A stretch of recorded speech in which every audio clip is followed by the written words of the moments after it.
رسول اللہ صلی اللہ علیہ وسلم نے فرمایا کہ جب تم اپنے بستر پر لیٹنے آؤ تو اس طرح وضو کرو جس طرح نماز کے لیے کرتے ہو، پھر داہنی کروٹ پر لیٹ کر یوں کہو: اے اللہ، میں نے اپنا چہرہ تیری طرف جھکا دیا، اپنا معاملہ تیرے ہی سپرد کر دیا، میں نے تیرے ثواب کی توقع اور تیرے عذاب کے ڈر سے تجھے ہی پشت پناہ بنا لیا، تیرے سوا کہیں پناہ اور نجات کی جگہ نہیں۔ اے اللہ، جو کتاب تو نے نازل کی میں اس پر ایمان لایا، جو نبی تو نے بھیجا میں اس پر ایمان لایا، تو اگر اس حالت میں اسی رات مر گیا تو فطرت پر مرے گا، اور اس دعا کو سب باتوں کے آخر میں پڑھ۔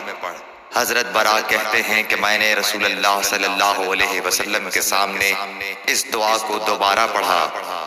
جب آمنت بکتابک الذی انزلت پر پہنچا تو میں نے ورسولک کا لفظ کہہ دیا۔